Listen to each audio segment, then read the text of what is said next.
কারো ব্যক্তিগত কোনো ইস্যু নিয়ে আমরা নাক গলাতে পারবো না। কারো মোবাইল ধরে মোবাইলের গ্যালারি চেক করা, কারো ইনবক্স চেক করা, কাউকে না বলে কারো চিঠি পড়ে ফেলা, উকি মারা, আড়ি পাতা, এগুলো হারাম। নিঃসন্তান দম্পতি আমি দেখেছি, তাদেরকে পেলে অনেকে, ভাই কি সমস্যা, কয় বছর হইল, বাচ্চা নিচ্ছেন না কেন, কবে হবে, কার সমস্যা, আপনার সমস্যা না ভাবির সমস্যা, বেটা তোর কি সমস্যা এটা বল।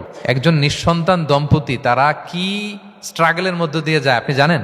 এটা তার জন্য পরীক্ষা। ওই পরীক্ষার মধ্যে আপনি খুঁচিয়ে খুঁচিয়ে তাদেরকে বিব্রত করে একটা পরিস্থিতিতে ফেলা, এম্বারাসিং একটা সিচুয়েশনে ফেলা, এটা হারাম। এই ম্যানারগুলো ইসলাম আমাদেরকে ধরে ধরে শেখায়। আমি যে সূরাটি থেকে আপনাদের সাথে কিছু কথা শেয়ার করব, সূরাটার নাম হচ্ছে সূরাতুল হুজুরাত। কি সূরা? সূরাতুল হুজুরাত। এটা মাদানী সূরা, মদিনাতে নাজিল হয়েছে, একেবারে শেষ দিকে, মাদানী জিন্দেগির শেষ দিকে, নবম হিজরিতে নাজিল হয়েছে, তার মানে একেবারে শেষ দিকে। এটা কোরআনের সূরার যে ধারাক্রম সে অনুযায়ী 49 নম্বর সূরা এবং সূরার আয়াত সংখ্যা 18। এই সূরাটাকে সূরাতুল আখলাক বলা হয়, মানে আমাদের আখলাক যাতে সুন্দর হয় এরকম 10টা কমান্ডমেন্টস আল্লাহ তাআলা ইনস্ট্রাকশন এই সূরাতে দিয়েছেন।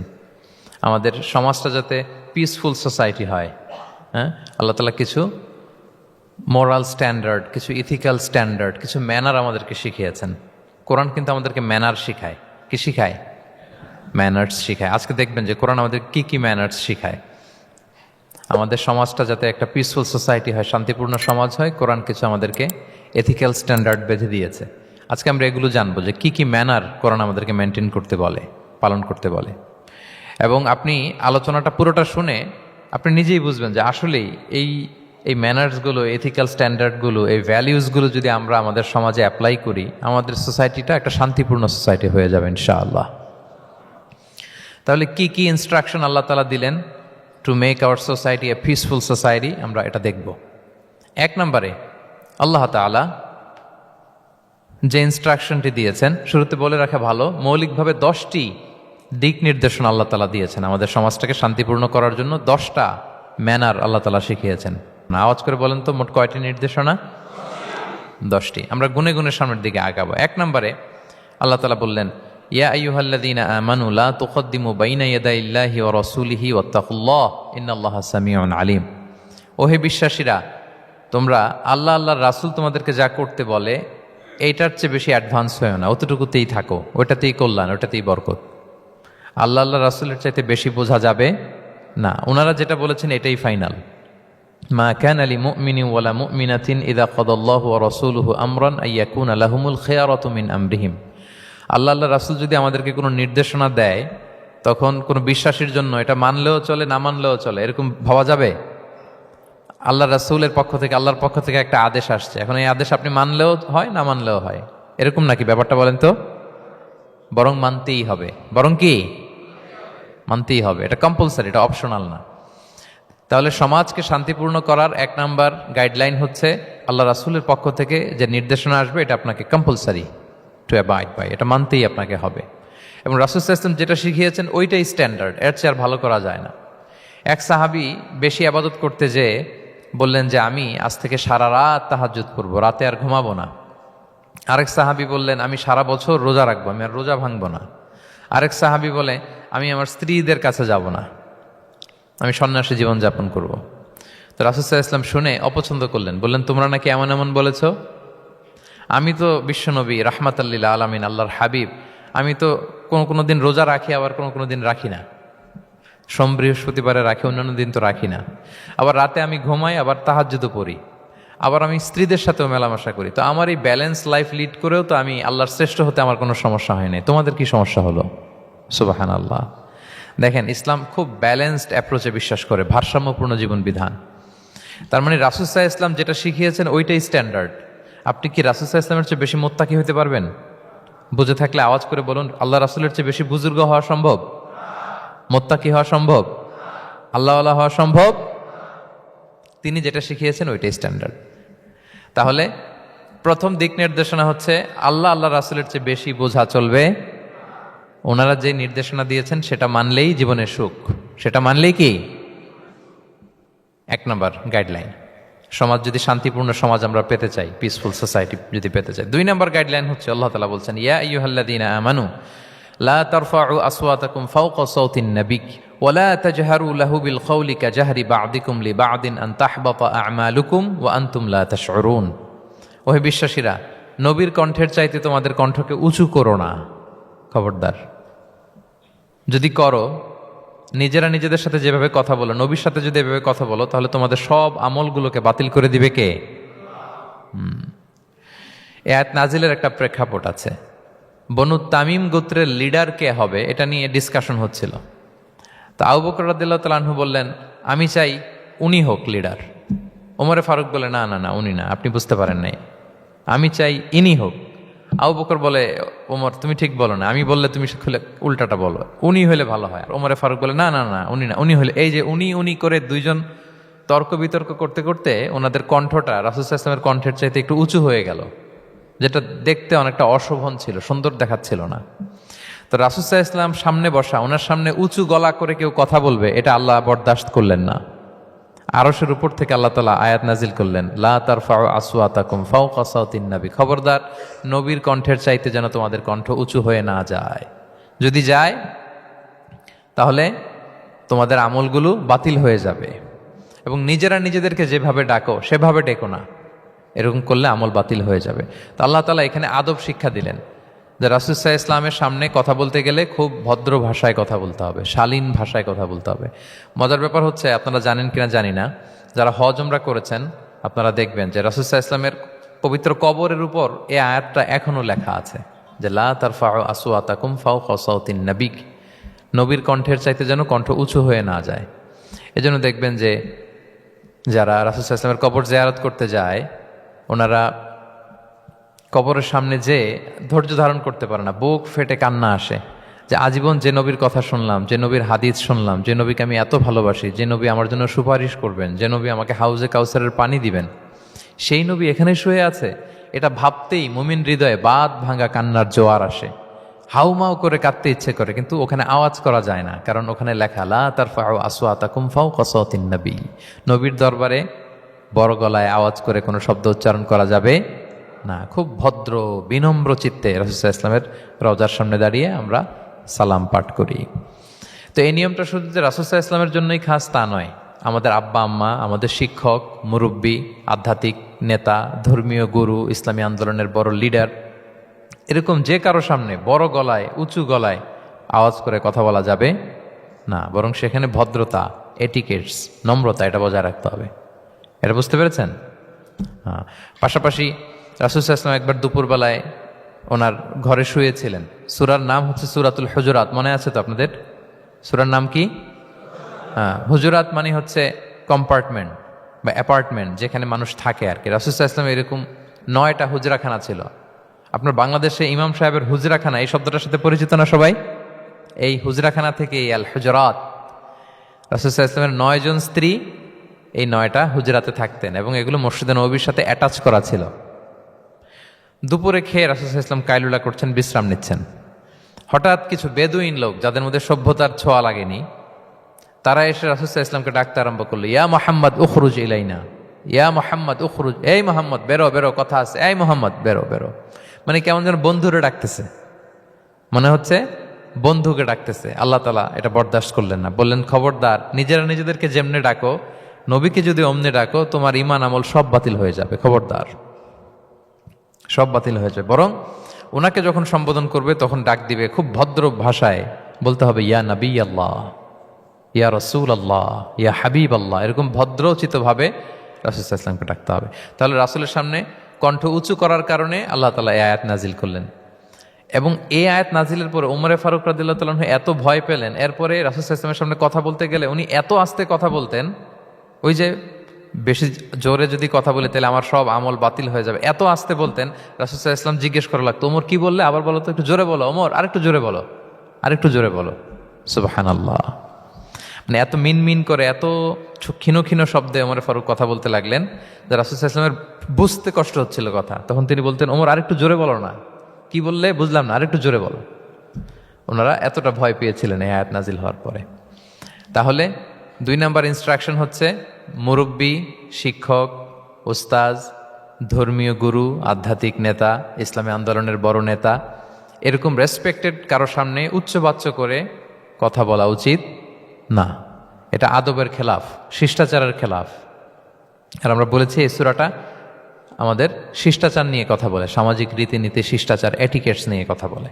তাহলে এই যে দুইটা ইনস্ট্রাকশন গেল। 3 নম্বর ইনস্ট্রাকশন হচ্ছে আল্লাহ তাআলা বললেন, ইয়া আইয়ুহাল্লাযীনা আমানু, ওহে বিশ্বাসীরা, ইন জাআকুম ফাসিকুম বিনাবাইন ফাতাবায়ানু, কোনো পাপাচারী যদি কোনো নিউজ নিয়ে আসে, বিশ্বাস করার আগে নিউজটা যাচাই করে নিও। আন তুসিবু কওমান বিজাহালাতিন ফাতুসবিহু আলা মা ফাআলতুম নাদিমিন, যদি তোমরা বিশ্বাস করে ফেলো তাহলে কোনো কওমের উপর হয়তো এমন ডিসিশন নিয়ে নিতে পারো যে ডিসিশনের কারণে পরে তোমাদেরকে পস্তাতে হবে। তাহলে 3 নম্বর ইনস্ট্রাকশন হচ্ছে নিউজ একটা শুনলেই বিশ্বাস করা যাবে, এটাকে ভেরিফাই করতে হবে। কি করতে হবে? You have to verify and cross check the authenticity of the news. নিউজটা সঠিক কিনা আপনাকে ক্রস চেক করতে হবে, শুনলেই বিশ্বাস করা যাবে না।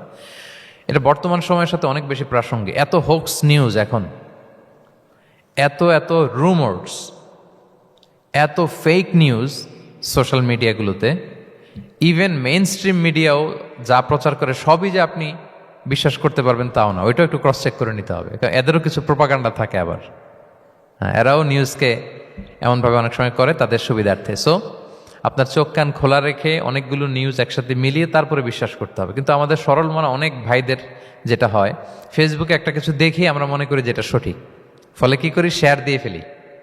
কি করি? শেয়ার দেই। আবার আপনার বন্ধুরা শেয়ার দেয়, ফলে মুহূর্তে একটা রুমর, একটা গুজব ছড়িয়ে পড়ে সমাজে, কিন্তু আদতে এটার সাথে কোনো মিলই নাই বাস্তবতার। এরকম হয় কি হয় না বলেন তো? দেখেন ইসলাম কত সুন্দর একটা নিউজকে ভেরিফাই করার জন্য আমাদেরকে নির্দেশ দিয়েছে। ফাতাবাইয়ানু মানে ক্রস চেক করো। কোনো সংবাদ আসলেই চিলে কান নিয়ে গেছে শুনলে চিলের পেছনে দৌড় দিবেন নাকি? না, আগে প্রথমে কি করবেন? একটু দেখে নিতে হবে যে আসলে কি কান নিয়ে গেল না রয়ে গেল। এই আয়াত নাজিলের একটা প্রেক্ষাপট আছে, সেটা কি? 5ম হিজরিতে বনুল মুস্তালিকের যুদ্ধে যখন আল্লাহ হাবিব সাল্লাল্লাহু আলাইহি ওয়াসাল্লাম জয়লাভ করলেন, বনুল মুস্তালিকের সবাই মুসলিম হলো। রাসূল ইসলাম তাদেরকে দিনের দাওয়াত শিখিয়ে বললেন, বছর শেষে তোমাদেরকে জাকাত পে করতে হবে, আর জাকাতের এই টাকা নেয়ার জন্য আমি একজনকে পাঠাবো বছর শেষে। তো বছর শেষে তিনি বনুল মুস্তালিকের যে লিডার হারিস ইবনে মিরারের কাছে আল ওয়ালিদ ইবনে উকবা নামে জাকাতের কালেক্টর এক সাহাবীকে তিনি পাঠালেন যে যাও তুমি যে জাকাত নিয়ে আসো। তো উনি গেলেন, উনি আসবেন শুনে বনুল মুস্তালিকের সবাই পল্লী থেকে বের হয়ে মরুভূমির মাঝখানে তলোয়ার টলোয়ার নিয়ে, ঘোড়া টোরা নিয়ে তাকে ওয়েলকামিং রিসেপশনের জন্য, রেড কার্পেট রিসেপশনের জন্য সবাই দাঁড়ায় আছে যে নবীর সাহাবী আসবে, জাকাত কালেক্ট করতে, আমরা জাকাত দিব। এখন ওই সাহাবী যখন গেলেন, সবাইকে এরকম ঘোড়া তলোয়ার এরকম সাজসজ্জা নিয়ে দাঁড়ায় থাকার কারণে উনি ভয় পেয়ে গেলেন। উনি ভাবছে আমাদের মনে হত্যা করার জন্য দাঁড়ায় আছে। উনি আর এটা ঠিকঠাক না জেনে অ্যাবাউট টার্ন ফিরে গেলেন মদিনায়, যে বলে ইয়া রাসূলুল্লাহ, বনুল মুস্তালিক তো সব মোরতাদ হয়ে গেছে, এরা তো আর মুসলিম, এরা তো আমাকে মারার জন্য সব দাঁড়ায় আছে। আসলে বলেন তো কথাটা কি সত্য না মিথ্যা? একেবারে মিথ্যা। রাসূল সাল্লাল্লাহু আলাইহি ওয়াসাল্লাম এই কথা শুনেই বিশ্বাস করলেন সরল মনে। বিশ্বাস করেই খালিদ ইবনে ওয়ালিদ রাদিয়াল্লাহু তাআলা আনহুকে বললেন, অ্যাটাক বনুল মুস্তালিক, বনুল মুস্তালিকে অভিযান পরিচালনা করো। সাথে সাথে আল্লাহ বললেন, নবী রাখেন, আস্তে অ্যাটাক করেন, একটু থামেন নবী, একটু রাখেন। আপনি যার কাছ থেকে শুনেছেন সে মিথ্যা বলেছে, অসত্য কথা বলেছে, আসলে ঘটনা এমন নয়। আজকে তার কথার উপর বেস করে আপনি যে খালিদ ইবনে ওয়ালিদকে অভিযান পরিচালনা করতে বললেন, সে যে যদি অ্যাটাক করে কয়েকজনকে হত্যাও করে ফেলতো, এই যে রক্তপাত হতো, ব্লাডশেড, এটার দায় কিন্তু আপনি এড়াতে পারতেন, কারণ আপনি আদেশ দানকারী। আল্লাহ রাসূল সাল্লাল্লাহু আলাইহি ওয়াসাল্লামকে থামালেন আল্লাহ তাআলা আয়াত নাজিল করে যে আপনি ক্রস চেক করেন। পরে রাসূল সাল্লাল্লাহু আলাইহি ওয়াসাল্লাম ক্রস চেক করে লোক পাঠিয়ে জানলেন যে না, এমন কিছুই নয়, তারা কেউ মোরতাদ হয় নাই, সবাই তারা মুসলিমই আছে, তারা ওয়েলকামের জন্য আসছিল, উনি ভাবছে যে ওনাকে হত্যা করার জন্য দাঁড়ায় আছে। তাহলে চিন্তা করছেন যুগে যুগে এই সমস্যা আছে না নাই বলেন? রাসূল সাল্লাল্লাহু আলাইহি ওয়াসাল্লামের জীবনীতে এই ঘটনা ঘটিয়ে আমাদের চোখে আঙ্গুল দিয়ে আল্লাহ তাআলা বুঝাতে চাইলেন যে কোনো নিউজ আসলেই এটা ভেরিফাই না করে বিশ্বাস করা যাবে না। যত মেইন স্ট্রিম মিডিয়া হোক, ওটা শুনলে আপনি আরও আপনার সোর্স থেকে আপনি একটু জানবেন, এরপরে আপনি বিশ্বাস করবেন। নাকি বিশ্বাস না করে শেয়ার দিবেন? আপনি কি জানেন যে একটা কথা শুনেই ক্রস চেক না করে অ্যাকশনে যাওয়াতে কত পরিবার ভেঙে যায়, কত সম্পর্ক ভেঙে যায়? আমাদের মধ্যে প্রবণতা আছে। আপনার ছেলের ব্যাপারে একজন একটা কথা বললো, এসে ছেলের মারপিট, জিজ্ঞেসও করেন না এটা।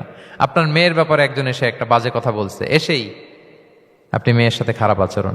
আপনার ওয়াইফের ব্যাপারে একজন বললো আর কি যে ভাই আপনি এখানে, ভাবিকে তো দেখলাম ওইখানে আরেকজনের সাথে।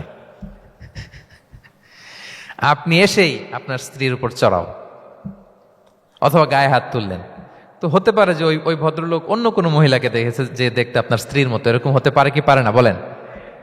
তো এই যে আপনি ক্রস চেক না করে, ভেরিফাই না করে যে অ্যাকশনে গেলেন, এতে সমস্যা হবে না সমাজে? পরিবার ভাঙে, সমাজে সম্পর্ক নষ্ট হয়, কলহ বাঁধে। এই জন্য আল্লাহ তাআলা বলেন যে সোসাইটিটাকে যদি পিসফুল করতে চাও, ইদা জাআকুম ফাসিকুম বিনাবাইন ফাতাবায়ানু, নিউজ আসলেই বিশ্বাস করো না। You have to cross check, you have to justify and you have to verify the news. মনে থাকবে? তাহলে আজকে থেকে ফেসবুকে একটা পেলে আমরা কি করব? শেয়ার দিয়ে দিব। কি শেয়ার দিবেন না? কি করব? যাচাই বাছাই করব, ক্রস চেক করব। এখন অবশ্য ক্রস চেক করার জন্য কিছু কিছু প্ল্যাটফর্ম বেরিয়েছে, তারা অবশ্য যেগুলো খুব বেশি ছড়িয়ে পড়ে নিউজ, সেগুলো যদি ভুল হয় তারা ক্রস চেক করে, তারা সামাজিক সচেতনতা তৈরি করে। তো আমরা প্রত্যেকেই দায়িত্বশীল হলে এই গুজবগুলো স্প্রেড করা থেকে আমরা বিরত থাকতে পারি। নিউজ শুনলেই আমরা এখন বিশ্বাস করবো না, আগে ক্রস চেক করে নেব, তা না হলে আমরা বিপদে পড়তে পারি। কি বলেন? এমন কোনো কাজ করে ফেলতে পারি যেটার কারণে পরে লজ্জিত হব। তা আমরা আগে থেকেই সাবধান হয়ে যাই। 4 নম্বরে আল্লাহ তাআলা বললেন, ওয়া ইন তাইফাতানি মিনাল মুমিনিনা ক্তাতালু ফাসলিহু বাইনাহুমা, বিশ্বাসীদের মধ্যে 2 গ্রুপ যদি মারামারি লাগে তাহলে তুমি মিলিয়ে দাও, ইসলাহ করো, ইসলাহু যাতিল বাইন, মিলিয়ে দাও, মীমাংসা করে দাও, বিরোধ নিষ্পন্ন করে দাও। অনেক সময় হয় না যে 2 ভাই ঝগড়া লেগেছে, 2 বন্ধু ঝগড়া লেগেছে, অথবা স্বামী স্ত্রীর মধ্যে কোনো কারণে বিরোধ, হ্যাঁ 2 পার্টি ঝগড়া লাগছে, এরকম আছে না নাই? তখন ফাসলিহু বাইনাহুমা, তাদের মধ্যে আপোষ মীমাংসা করে দাও। হ্যাঁ, মীমাংসা করে দাও, ইসলাহ, রিকনসিলিয়েশন করো, ওয়ার্ক অ্যাজ এ মিডিয়েটর, মধ্যস্থতাকারী হিসেবে কাজ করো। তো আমরা সমাজে কি করি দেখেন তো, একটু মিলিয়ে নেন। 2 জন ঝগড়া লাগছে, আমরা কি করি? হ্যাঁ, কি করেন? আরো লাগিয়ে দেন, সর্বনাশ। তো আপনাদের ওয়াজি করতেছি আমি না, তাদেরকে আরো ঝগড়ায় মাতিয়ে তোলা যাবে না, লাগিয়ে দেওয়া যাবে না, বরং ঝগড়া থামিয়ে দিতে হবে। কি করতে হবে? কয়েক জায়গায় কৌশল করে মিথ্যা বলা জায়েজ, সহিহ হাদিসে এসছে। এর মধ্যে একটা আছে, 2 জন মানুষের মধ্যে সম্পর্ক নষ্ট, তাদের সম্পর্ক জোড়া লাগিয়ে দেওয়ার জন্য আপনি কৌশল করে মিথ্যা বলতে পারেন। যেমন ধরেন যে 2 জনের সাথে কথা হয় না, দা কুমড়া সম্পর্ক, আপনি একজনকে বললেন যে ভাই ওই দিন তো ওই লোক আপনার ব্যাপারে অনেক প্রশংসা করলো, সে তো শুনে অবাক হবে, কিরে আমার প্রশংসা কি বললো, এমন এমন বললো। তো এটা শুনে ওই লোকের ব্যাপারে তার মনটা একটু নরম হবে। আবার তাকে বললেন যে উনি তো আপনার ব্যাপারে এরকম একটা পজিটিভ কমেন্ট করলো, সেও অবাক হবে, তাই নাকি, তার সাথে আমি এত ভুল বোঝাবুঝি, আসলে লোকটা তো তাইলে ভালো। এই যে 2 জনকে আপনি এমন কিছু কথা কৌশল করে বললেন, ফলে তাদের মধ্যে একটা হৃদ্যতা তৈরি হবে। হঠাৎ দেখবেন যে একজন আরেকজনকে দেখে সালাম দিয়ে কথা বলে কোলাকুলি করে সেই আগের যেই শত্রুতা সব নিমেষে শেষ হয়ে গেছে। ঠিক কিনা বলেন? হ্যাঁ, এই যে মধ্যস্থতাকারী আপনি হলেন, এজন্য আল্লাহ তাআলা আপনাকে সওয়াব দিবেন। তাহলে বিবাদমান 2 গ্রুপ দেখলে আমরা আজ থেকে আরো ঝগড়া লাগিয়ে দিব না মিলিয়ে দিব? রাসূল সাল্লাল্লাহু আলাইহি ওয়াসাল্লাম বলেন, আলা উখবিরুকুম বিআফদালা দারাজাতিন মিন সাদাকাতি ওয়াস সিয়ামি ওয়াস সালাহ, নামাজ, রোজা, সাদাকা, এর চেয়ে একটা বড় মর্তবার ভালো কাজ আছে, সেটা কি আমি তোমাদের বলবো না? সাহাবারা বলল, বলেন। আল্লাহ রাসূল সাল্লাল্লাহু আলাইহি ওয়াসাল্লাম বলেন, সেটা হচ্ছে ইসলাহু যাতিল বাইন, 2 পক্ষকে মিলিয়ে দেয়া, বিবাদমান 2 গোষ্ঠীকে কি করা? মিলিয়ে দেয়া। এটা নামাজ, রোজা, সাদাকা এর চেয়েও বেশি সওয়াবের কাজ। দেখেন আমরা ইসলামটা বোঝার ক্ষেত্রে আমাদের কত ল্যাকিংস। আমরা মনে করি শুধু লম্বা দাড়ি রাখলাম, তাসবিহ একটা নিলাম, আর জিকির করতেছি দিন রাত এক করে, এরপরে নামাজ পড়তে পড়তে কপালে দাগ ফেলে, এই বোধহয় ভালো কাজ, এই সব ভালো আমি করে ফেললাম। কিন্তু দেখেন রাসূল ইসলাম বলেছে না, সমাজে বিবাদমান 2টা গ্রুপকে যদি মিলিয়ে দাও, এটা নামাজ, রোজা, সাদাকার চেয়ে বেশি সওয়াব তুমি পাবে। তাহলে এখন থেকে যদি আমরা বিবাদ দেখি কি করব? মিলিয়ে দিব। কখনো আমরা ঝগড়া আরো বাড়িয়ে দিব না। আগুন যদি লাগে সেখানে পানি ঢালবো নাকি তেল ঢালবেন? কি ঢালবেন? অনেকে কি ঢালে? আরো দাউ দাউ করে জ্বালাতে চায় না, না এটা করা যাবে না, বরং আমরা মিলিয়ে দিব ইনশাআল্লাহ। বলেন সবাই। আল্লাহর হাবিব সাল্লাল্লাহু আলাইহি ওয়াসাল্লাম তিনি এই কাজটা করতেন। মক্কা থেকে মদিনায় গেলেন, মদিনায় আউস খাজরাজ 2টা গোত্র বছরের পর বছর যুদ্ধ, উনি যেই মিলিয়ে দিলেন। রাসূল সাল্লাল্লাহু আলাইহি ওয়াসাল্লাম এই যে সংলাপ, তারপর রিকনসিলিয়েশন, মিডিয়েশন, মধ্যস্থতা, এগুলোতে এক্সপার্ট ছিলেন। যে যুদ্ধ থামে না, এই যুদ্ধ মিলিয়ে দিলেন। কত প্রাণ গেল এই যুদ্ধে, কিন্তু রাসূল সাল্লাল্লাহু আলাইহি ওয়াসাল্লাম যেই আউস খাজরাজ এখন ভাই ভাই হয়ে গেছে, ভাই ভাই করে দিলেন, ভ্রাতৃত্বের বন্ধনে ওনাদেরকে আবদ্ধ করে দিলেন আল্লাহর হাবিব সাল্লাল্লাহু আলাইহি ওয়াসাল্লাম। এবং সহিহ বুখারীতে একটা বাব আছে, বাবের শিরোনাম হচ্ছে বাবু কৌলুল ইমাম ইযহাবু বিনা নুসলিহ বাইনাকুম, মানে আমাকে নিয়ে চলো আমি মিলিয়ে দিব। এটা ছিল রাসূল সাল্লাল্লাহু আলাইহি ওয়াসাল্লামের বিখ্যাত বাণী। ঝগড়া একটা লাগছে, রাসূল সাল্লাল্লাহু আলাইহি ওয়াসাল্লাম বলতেন, আরে আমি আসি না, আমাকে নিয়ে যাও, আমি মিলাই দেবো। কোথাও কিছু হয়েছে, আমাকে নিয়ে যাও, আমি তো আছি, মিলাই দেবো। রাসূল সাল্লাল্লাহু আলাইহি ওয়াসাল্লাম এসেছেনই মানুষকে মিলানোর জন্য, গড়ার জন্য এসেছেন, ভাঙার জন্য নয়। তাহলে 4 নাম্বার যেটা আমরা জানলাম, যে বিবাদমান দুই পক্ষকে আমরা কি করব, মনে থাকবে? এই যে আমি শুরুতে বলেছিলাম যে একটা শান্তিপূর্ণ সমাজ যদি আপনি গড়তে চান, তাহলে এই 10টা ইনস্ট্রাকশনের কোনো বিকল্প নাই। এখানে সোশ্যাল নর্মস, কিছু মোরালিটি, কিছু ভ্যালিউজ, বিশেষ করে ম্যানার্স আমাদেরকে শিখিয়েছেন আল্লাহ তাআলা।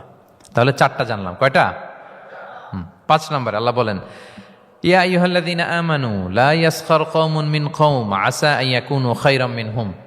ওহে বিশ্বাসীরা, তোমরা একে অপরকে তুচ্ছ তাচ্ছিল্য করো না, হাসি ঠাট্টা করো না, কাউকে সুখরিয়া মানে কাউকে তুচ্ছ করা, কাউকে নিয়ে ব্যঙ্গ করা, হাসি তামাশা করা, এটা করো না, এটা কবিরা গুনাহ। মানে এমন কোনো কথা বলো না যাতে তোমার ভাইয়ের মনে কষ্ট হয়, এরকম কিছু বলা যাবে না। আমরা অনেক সময় এটা করে ফেলি, এমন কথা বলি যেটাতে আরেক ভাই বা আরেক বোন কষ্ট পায়। আমরা খুব সিম্পলি বলি, কিন্তু এটা কবিরা গুনাহ। এটা কি? বিশেষ করে তার আকৃতি নিয়ে আপনি কিছু বলতে পারবেন না, এটা বড় কবিরা গুনাহ। এটাকে বডি শেমিং বলে। কি বলে? বডি শেমিং হারাম। কারণ বডি স্ট্রাকচার, এটাকে আমার ইচ্ছে মতো হয়েছে না আল্লাহ বানাইছে? আচ্ছা, আপনি যে এত সুন্দর ফর্সা, কে বানালো? হ্যাঁ, আবার আরেকজন যে একটু শ্যামবর্ণের, তাকে কে বানালো? আপনি লম্বা, কে বানালো? কেউ খর্বাকৃতির, খাটো, তাকে কে বানালো? তাহলে আপনি আকৃতি নিয়ে তাকে যদি ঠাট্টা করেন, আসলে কি ঠাট্টা কি তাকে করা হলো নাকি আল্লাহকে? কারণ আসল ডিজাইনারটা কে? হুয়াল্লাযী ইউসাউবিরুকুম ফিল আরহামি কাইফা ইয়াশা। আল্লাহ তাআলা তোমাদেরকে যেমন চেয়েছেন ঠিক তেমন মাতৃগর্ভে তোমাদেরকে ডিজাইন করেছেন, তোমাদের আকৃতি দিয়েছেন। এজন্য কারো আকৃতি নিয়ে অবজ্ঞা করা, তুচ্ছ করা, হেয় করা, এটা প্রকারান্তরে আল্লাহকে অবজ্ঞা করার সমান। দ্য ক্রিয়েটর, যিনি স্রষ্টা, তাকে আপনি অবজ্ঞা করেছেন, ঠিক কিনা বলেন? তাহলে এখন কারো আকৃতি নিয়ে কিছু বলবেন? আমরা বাংলাদেশে এরকম বলি না? বেশি মোটা হলে তাকে একটা নাম দিয়ে ফেলি। হ্যাঁ, কি বলি? কি বলেন? মোটু। তারপর কেউ চিকন হলে তাকে একটা নাম দিয়ে ফেলি, চিকন আলী। এরপর ধরেন যে কারো হয়তো নাক ছোট, চোখ ছোট, তাকে চাকমা বলে আমাদের এলাকায়। হ্যাঁ, নাক ছোট চাকমা, তো এটা হইলো? তো সে কি নিজে তার নাককে এরকম বানাইছে? এরকম নানা ধরনের আকৃতির অনেক কিছু হতে পারে। এই যে বডি শেমিং, এটা হারাম। এটা কি? এবং জরিপে এসেছে অনেক বাচ্চারা স্কুলে যেতে চায় না তার দেহের বিভিন্ন আকৃতি নিয়ে, তার বন্ধুরা তাকে টিস করার কারণে। খুব মোটা সে, তাকে নিয়ে তার ফ্রেন্ডরা এমন কথা বলে, সে আর স্কুলে যাওয়ার প্রতি আগ্রহ ফিরে পায় না। এটা কত বড় সামাজিক সমস্যা আপনি খেয়াল করেছেন? হ্যাঁ, কখনো কারো আকৃতি নিয়ে কোনো কমেন্টস করা যাবে? কারণ আকৃতিটা দিয়েছে কে? এটা খবরদার, এটা বড় কবিরা গুনাহ। আব্দুল্লাহ ইবনে মাসউদ রাদিয়াল্লাহু তাআলা আনহু, এই সাহাবী, ওনার পা দুইটা ছিল চিকন পা। উনি একবার আরাক গাছের চূড়ায় উঠেছেন, মেসোয়াকের ডাল ভেঙে মেসোয়াক করবেন। বাতাসের ঝাপটা, ওনার লুঙ্গিটা একটু সরে গিয়েছে, পা দুইটা দেখা গিয়েছে। তো এত চিকন পা দেখে সাহাবারা সবাই হাসতেছে নিচে। রাসূল সাল্লাল্লাহু আলাইহি ওয়াসাল্লাম বললেন, ব্যাপার কি, তোমরা হাসো কেন? বলে যে ইবনে মাসউদের পা গুলো দেখে দেখেনি রাসূল কত চিকন পা, হাসতেছে।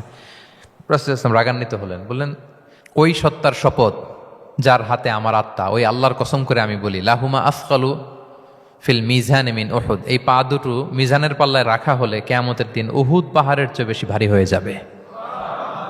তার মানে এত সম্মান ইবনে মাসউদের, সম্মান আল্লাহর কাছে, কল্পনা করেন, উহুদ পাহাড়ের চেয়ে বেশি ভারী হয়ে যাবে। কিন্তু আমরা অনেক সময় এই মানুষের আকৃতি নিয়ে তুচ্ছ তাচ্ছিল্য করি।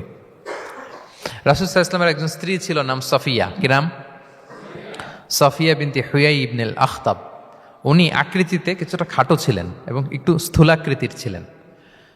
তো এটাকে একটু ইঙ্গিত করে আম্মাজান আয়েশা রাদিয়াল্লাহু তাআলা আনহা একবার একটা শব্দ ব্যবহার করেছেন, মানে শব্দ দিয়ে কৌশলে বুঝিয়েছেন তা আনি কসিরা, মানে আপনার সেই খাটো স্ত্রী সফিয়া। নারীদের মধ্যে এটা থাকে স্বাভাবিক, মানবীয় কারণে, একাধিক স্ত্রী হলে মানবীয় কারণে একটু জেলাসি বা একটু কিছু বিষয় থাকে, এটা থেকে মানুষ বেরোতে পারে না, এবং সেটা নবীদের স্ত্রীরাও সেটা থেকে বেরোয়া সম্ভব ছিল না। তো কথা বলতে বলতে এমন একটা শব্দ বললেন যেটা দিয়ে সাফিয়া রাদিয়াল্লাহু তাআলা আনহাকে বুঝালেন যে আপনার অমুক স্ত্রী, মানে তিনি আকৃতিতে কিছুটা খাটো এবং কিছুটা স্থূলাকৃতির। এই শব্দটা রাসূল সাল্লাল্লাহু আলাইহি ওয়াসাল্লাম পছন্দ করলেন না। বললেন, আয়েশা এটা তুমি কি বললে? আয়েশা তুমি কি জানো, লাকুত কুলতি কালিমা, তুমি এমন একটা শব্দ বলেছ সফিয়ার ব্যাপারে, লাউ মুজিজাত বিমা ইল বাহরি লা মাজহাজাতহু, এই শব্দটা যদি নীল সাগরে ছেড়ে দেয়া হয় তাহলে এই শব্দের পঙ্কিলতার কারণে নীল সাগরের পানি মুহূর্তেই কালো হয়ে যাবে। আর এরকম শব্দ যেন আমি না শুনি। আম্মাজান আয়েশা রাদিয়াল্লাহু তাআলা সচেতন হয়ে গেলেন, আর কখনো এরকম বলেননি। দেখেন রাসূল ইসলাম কখনো এই বডি শেমিংকে স্পেস দিতেন না, কখনো না। আমরা এগুলোকে ছোট মনে করি, কিন্তু যাকে আপনি বলেন সে অনেক কষ্ট পায় মনে, সে খুব মনে কষ্ট পায়, এজন্য এটা বলা যাবে না, খবরদার। রাসূল সাল্লাল্লাহু আলাইহি ওয়াসাল্লাম বলেন, ইন্নাল আবদা লা ইয়াতাকাল্লামু বিল কালিমাতি মা ইয়াতাবায়্যানু ফিহা ইয়াজিল্লু বিহা ফিন্নার। মানুষ অনেক সময় মুখ ফস কেমন কমেন্ট করে ফেলে অন্যের ব্যাপারে, এটা দিয়ে সে মাঝে মাঝে জাহান্নামী হয়ে যায়, কিন্তু সে ভাবেই নাই এই শব্দে আমাকে জাহান্নামে ঢুকাবে। কারণ এই মুখ দিয়ে যা বেরোয় এটা বলতে অনেক সাবধানে। রাসূল ইসলাম বলেছেন, দুইটা অঙ্গের গ্যারান্টি যদি কেউ আমাকে দেয় আমি তাকে জান্নাতের গ্যারান্টি দেই। মাই আদমান লি মা বাইনা লিহিয়াইহি ওয়া মা বাইনা রিজলাইহি আদমান লাহুল জান্নাহ। দুই অঙ্গের গ্যারান্টি যে দেয় তাকে আমি জান্নাতের গ্যারান্টি দেই। এক হচ্ছে দুই চোয়ালের মাঝখানে যা আছে, মানে জিব্বা, এই জিব্বার গ্যারান্টি যদি দেয়। আরেকটা হচ্ছে দুই পায়ের মাঝখানে যা আছে, মানে মানুষের প্রাইভেট। এই দুইটা অঙ্গের গ্যারান্টি যদি কেউ দেয় যে এই দুই অঙ্গ দিয়ে আমি কোনো পাপ কাজ সংগঠিত করব না, বিশ্বনবী সাল্লাল্লাহু আলাইহি ওয়াসাল্লাম বলেন আমি আমার ওই উম্মতকে জান্নাতের গ্যারান্টি দেই। তাহলে তুচ্ছ তাচ্ছিল্য ঠাট্টা বিদ্রুপ করা যাবে না। 6 নম্বরে, ওয়ালা তালমিজু আনফুসাকুম, তোমরা অন্যের বদনাম করে বেরিও না। লামজ আসছে লুমাজা থেকে, ওয়াইলুল লিকুল্লি হুমাজাতিল লুমাজা, যে প্রকাশ্যে অন্যের বদনাম করে বেড়ায়, অন্যের দোষ খুঁজে বেড়ায়। একদল লোক আছে দেখবেন শুধু অন্যের দোষ খোঁজে, নিজের দিকে আঙ্গুল যায় না। কিন্তু এইভাবে আরেকজনের দিকে আঙ্গুল দিলে যে 3টা আঙ্গুল নিজের দিকে যায় এটা আবার ভুলে যায়। কাউকে যদি আমি এরকম করি, আমার দিকে কয় আঙ্গুল বলেন? এই 3টা কার দিকে? আর আরেকজনের দিকে 1 আঙ্গুল। তো কাউকে কিছু বলার আগে 3বার নিজেরটা ভাববেন যে নিজে কি করেন। ওয়ালা তালমিজু, অন্যের বদনাম করো না, প্রকাশ্যে অন্যের দোষ খোঁজো না। সবচেয়ে বুদ্ধিমান সে যে নিজের দোষ খোঁজে, নিজের সমালোচনা যে করতে পারে সেই সর্বাপেক্ষা বুদ্ধিমান। কিন্তু আমরা একদল আছে শুধু সমালোচনা, ওর এই সমস্যা, ওর এইটা, ওর মানে তার দায়িত্ব হচ্ছে সবার সমস্যা বের করা। এরকম দায়িত্বপ্রাপ্ত কিছু লোক আছে না? নাই? সবাই না, এগুলো থেকে আমাদের বেরিয়ে আসতে হবে। অন্যের দোষ খোঁজা বাদ দিতে হবে, দোষ খুঁজলে নিজের দোষ খুঁজতে হবে। আমরা আত্মসমালোচনা করবো। খেয়াল রাখবেন, সবচেয়ে ভালো হচ্ছে আত্মসমালোচনা। সবচেয়ে ভালো কি? তারপরে মোটামুটি ভালো হচ্ছে আলোচনা, আর সবচেয়ে খারাপ হচ্ছে সমালোচনা। কিন্তু আমরা সবচেয়ে করি বেশি কোনটা? এটা চেঞ্জ করতে হবে, আত্মসমালোচনা বাড়াইতে হবে। আমি প্রায় একটা কথা বলি, small people talk about people, average people talk about things, great people talk about ideas. ছোট মনের মানুষ যারা, এরা মানুষ নিয়ে কথা বলে, এর এই সমস্যা ওর। মাঝারি ধরনের যারা, এরা বিভিন্ন বিষয় নিয়ে, ঘটনা নিয়ে কথা বলে। গ্রেট মাইন্ড যারা, এরা আইডিয়া নিয়ে কথা বলে, যে এই আইডিয়া ইমপ্লিমেন্ট করলে সমাজের এটা সমাধান হবে, এই আইডিয়া জেনারেট করতে পারলে এইটা কাজ হবে। তো এখন বলেন, আপনি কি ছোট মনের মানুষ হবেন না বড় মনের? অন্যের দোষ খুঁজবো, আর তাহলে কারটা খুঁজবো? ইনশাল্লাহ বলেন সবাই। কটা গেল? 7 নম্বর, ওয়ালা তানাবাজু বিল আলকাব, কাউকে মন্দ উপনামে ডেকো না। মন্দ উপনামে ডেকো না, মানে কাউকে একটা বিশেষ নাম দিও না, তার নামটা সুন্দরভাবে ডাকো। নাম বিকৃতি করা কবিরা গুনাহ। নাম, আপনি বলুন হুজুর এটা একটা কথা হইলো, নাম বিকৃতি করছি তো কি হয়েছে? এটা আপনার কাছে সমস্যা নাই। ধরেন যে ওই লোকের নাম আব্দুল্লাহ, আপনার কাছে আব্দুল্লাহ এটা সিম্পল, ধুর আব্দুল্লাহ একটা কিছু হইলো। কিন্তু যার নাম আব্দুল্লাহ তার কাছে এটা অনেক দামি। তার কাছে কি? কারণ এটা তার পরিচয় বহন করে। ধরেন যে আমার নাম কি? মিজান, আপনার কাছে মনে হয় আরে মিজান একটা নাম হইলো, তা আমার কাছে তো এটা অনেক গুরুত্বপূর্ণ, কারণ এটা আমার পরিচয় বহন করে। এই নামে মানুষ আমাকে ডাকে, ফলে এটা আমার খুব আদরের, আমার কাছে বড্ড যত্নের, দরদের নামটা। আপনার কাছে নাও হতে পারে। মানুষ প্রত্যেকে তার নিজের নামকে খুব পছন্দ করে। দেখবেন যে মানুষ কাগজ পেলে নিজের নামটা লেখে, সিগনেচার দেয় একটা, দেখবেন দেয়। এরপর দেখবেন যে সি বিচে ঘুরতে গেলে বালুর মধ্যে নিজের নামটা লিখে, দেখবেন লিখে। শুধু তাই না, লিখে আবার একটা লাভ আঁকে, লাভ চারদিকে আঁকে। কেন আঁকে? কারণ এই নামটা সে পছন্দ করে অনেক, এটা তার কাছে গুরুত্বপূর্ণ, আপনার কাছে নাও হতে পারে। এজন্য প্রত্যেকের নামটা তার কাছে খুব আদরের, যত্নের। তার নামটা আপনি সুন্দরভাবে বলবেন। নাম আপনি বিকৃত করতে পারবেন না। এটা কি গুনাহ? সগীরা, কবিরা গুনাহ। এটা আমরা সমাজে করি, নাম বিকৃত করি। না, নাম বিকৃত করা যাবে না। ওয়ালা তানাবাযু বিল আলক, মন্দ নামে ডেকো না। আমাদের সমাজে এটা আছে। দেখবেন যে বাবা মা সুন্দর নাম রেখেছে আবু বকর, ওকে ডাকে বকইরা, আছে না এরকম? তারপর নাম রেখেছে ধরেন আব্দুল কুদ্দুস, ওকে ডাকে। নাম রেখেছে আব্দুল ওয়াক্কাস, ওকে ডাকে। এই বিকৃতি আপনি করতে পারবেন? কারণ কিয়ামতের দিন আপনার নাম ধরে, আপনার বাবার নাম ধরে ডাকা হবে। তুদআউনা ইয়াউমাল কিয়ামাতি বিআসমাইকুম ওয়া আসমাই আবাইকুম। কিয়ামতের দিন তোমার নাম, তোমার বাবার নাম, যখন আপনাকে ডাকবে ফেরেশতারা, আপনার নাম এবং আপনার বাবার নাম ধরে ডাকা হবে। এজন্য রাসূল সাল্লাল্লাহু আলাইহি ওয়াসাল্লাম বলেন, ফাআহসিনু আসমাক, তোমাদের নামগুলো সুন্দর রেখো, নাহলে সেই দিন ডাকবে বল্টুর ছেলে কল্টু দাঁড়াও। তখন এই কোটি কোটি মানুষের সামনে আপনি এই নাম নিয়ে দাঁড়াবেন আর লজ্জায় পড়বেন। আর যদি বলে আব্দুর রহমানের ছেলে আব্দুল্লাহ, আসো, কত সুন্দর। নামগুলো ভালো আলেম দিয়ে ক্রস চেক করে, কনসালটেশন করে এরপরে রাখবেন। আর কাউকে মন্দ নামে কখনো ডাকা যাবে না। তার বংশের কোনো খারাপ কিছু দিয়ে তাকে ডাকা যাবে না। ধরেন একজনের বাবা ছিল চোর, কিন্তু তার সন্তান সে সৎ মানুষ হইতে পারে না। এখন বাবার কথা কি আপনি চোরের পোলা বলে ডাকতে পারবেন? না, আপনি ডাকবেন না, বলতে পারবেন না, কারণ সে তো ভালো। তাহলে নাম বিকৃত করা, মন্দ উপনামে ডাকা, এটা কবিরা গুনাহ। এটা আমরা কখনো করব মনে থাকবে প্রিয় ভাইরা। আচ্ছা, 8 নম্বরে আল্লাহ তাআলা বলছেন, ইয়া আইয়ুহাল্লাযীনা আমানু জিতানিবু কাসীরাম মিনায-যন, ওহে বিশ্বাসীরা তোমরা ধারণা থেকে বেঁচে থাকো। ইন্না বা'দা-যন্নি ইসমুন, কিছু কিছু ধারণা আছে এটা পাপ। ধারণা, অ্যাজাম্পশন করে কথা বলা নিষেধ। ধারণার উপর বেস করে কথা বলা যাবে। অনেকে ধারণার উপর কথা বলে। বেশিরভাগ ধারণাই মিথ্যা হয়। ধারণার বেশিরভাগ কি হয়? সো আপনি ধারণা, বেসড অন ধারণা আপনি কোনো কথা বলতে পারবেন, মানে যেটাকে আমরা বাংলায় বলি আন্দাজে কথা বলা। বাংলা আমরা কি বলি? আন্দাজে আপনি কিছু বলতে পারবেন না, আপনাকে নিশ্চিত হইতে হবে। আমরা খালি চোখে যা দেখি, বাস্তবে ওই ঘটনা নাও হতে পারে এরকম।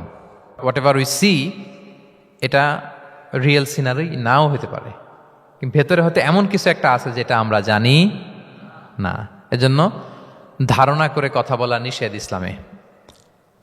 ওয়া ইন্না যন্না লা ইউগনি মিনাল হাক্কি শাইআ, আল্লাহ বলেন ধারণা কখনো সত্যের বিকল্প হতে পারে না। আপনাকে সত্যটা জেনে বলতে হবে, আপনি ধারণার উপর কিছু বলতে। আমরা এরকম সমাজে অনেক করি, অনেক আপনি পাবেন।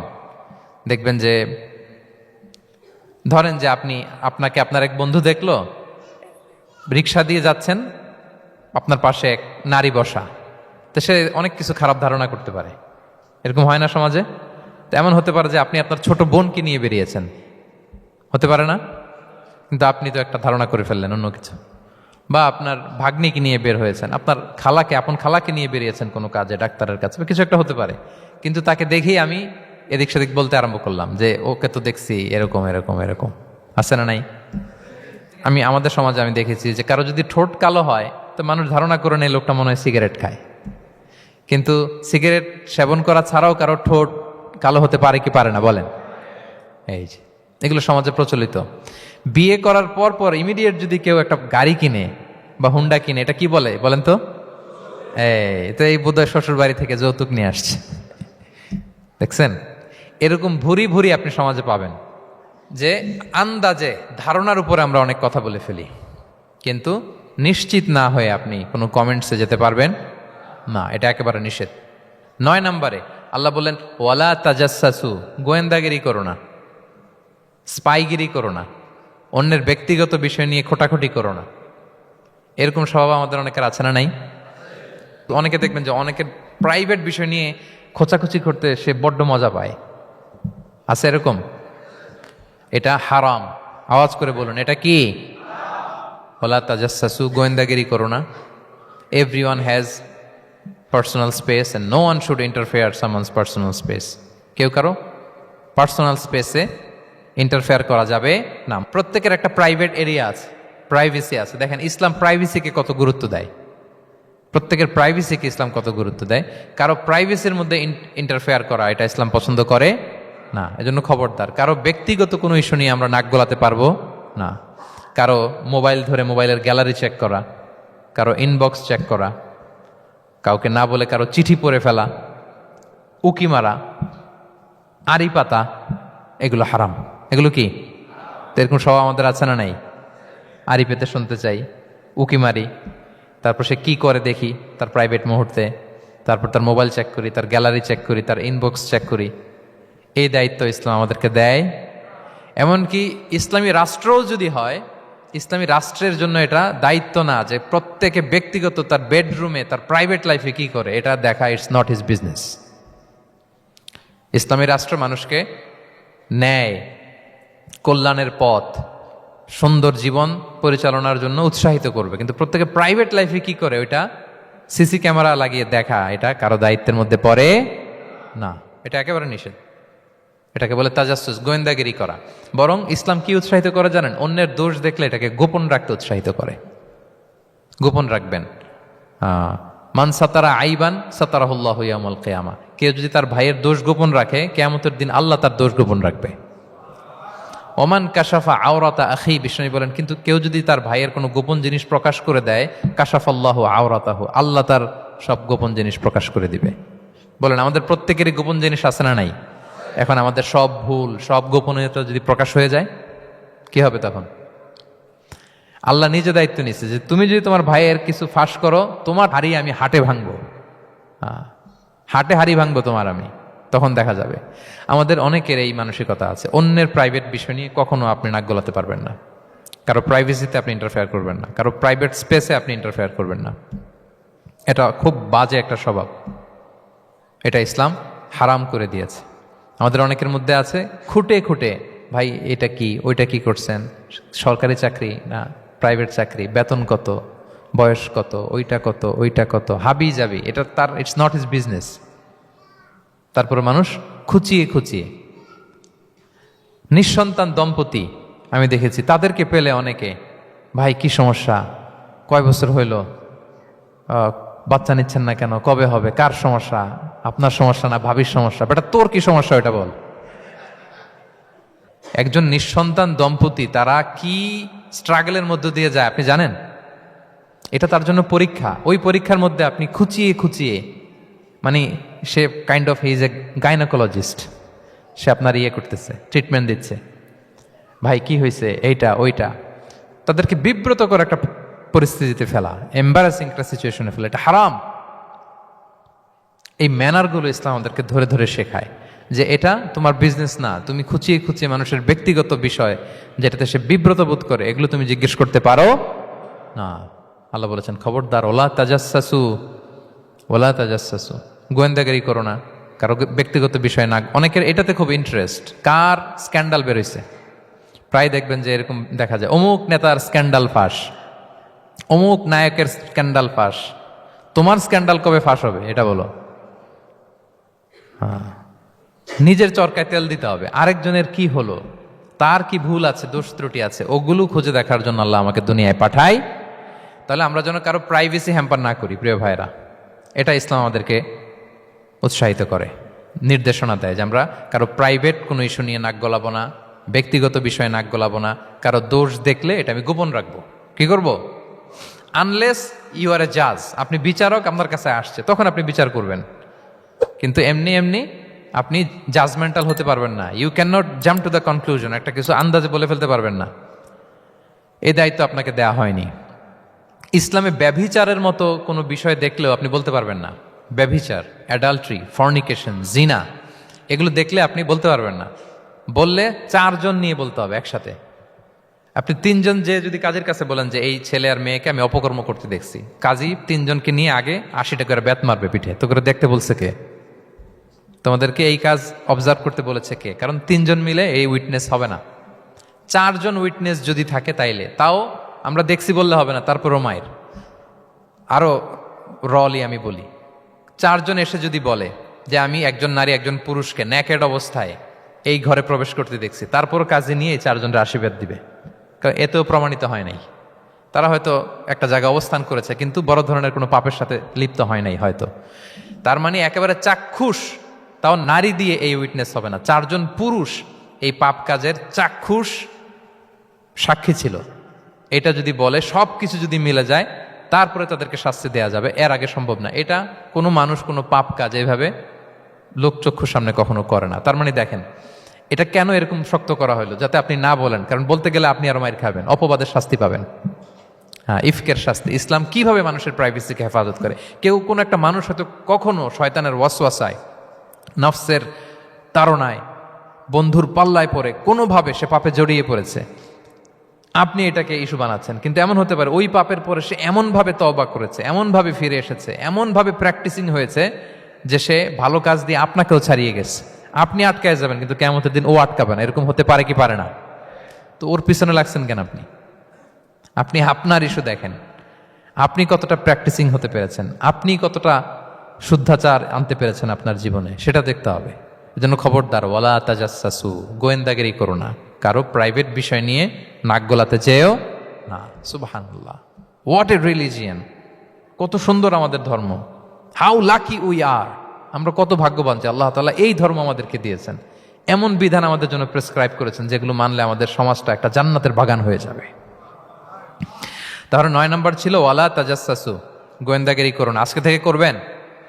কারো মোবাইল ধরবেন, আর গ্যালারি দেখবেন, কারে কি মেসেজ করছিল পড়তে যাবেন, গোপনে তার ড্রয়ার খুলে তার চিঠি পড়বেন, আড়ি পাতবেন, উকি মারবেন, কারো গোপন বিষয় নিয়ে ইন্টারেস্ট দেখাবেন? কথা বলেন না, দেখাবেন? এগুলো নিয়ে কোনো ইন্টারেস্ট আমরা দেখাতে পারবো না। গোয়েন্দাগিরি আমাদেরকে বাদ দিতে হবে। আল্লাহ আমাদেরকে বোঝার তৌফিক দান করুক। কয়টা গেল? আরেকটা, লাস্ট নাম্বার। আল্লাহ বলেন, সর্বশেষ আল্লাহ বলেন, ওয়ালা ইয়াগতাব বা'দুকুম বা'দা, একে অপরের পরনিন্দা চগলখুরি করো না। ইয়াগতাব মানে গীবা, গীবত করো না। আইয়ুহিব্বু আহাদুকুম আন ইয়াকুলা লাহমা আখিহি মাইতান ফাকারিহতুম, তোমরা কি চাও যে তোমরা তোমাদের মৃত ভাইয়ের গোশত ভক্ষণ করবে? মানে যে ব্যক্তি গীবত করে সে যেন তার মৃত মরা ভাইয়ের পচা গোশত খায়। গীবত করা, গীবত কাকে বলে? রাসূল সাল্লাল্লাহু আলাইহি ওয়াসাল্লাম বলেন, গীবত হচ্ছে যিকরুকা আখাকা বিমা ইয়াকরাহু, তোমার ভাইয়ের অনুপস্থিতিতে তোমার ভাই সম্পর্কে এমন কিছু বলা যেটা শুনলে সে অপছন্দ করে, এমন কিছু বলা যেটা শোনা সে পছন্দ করে না।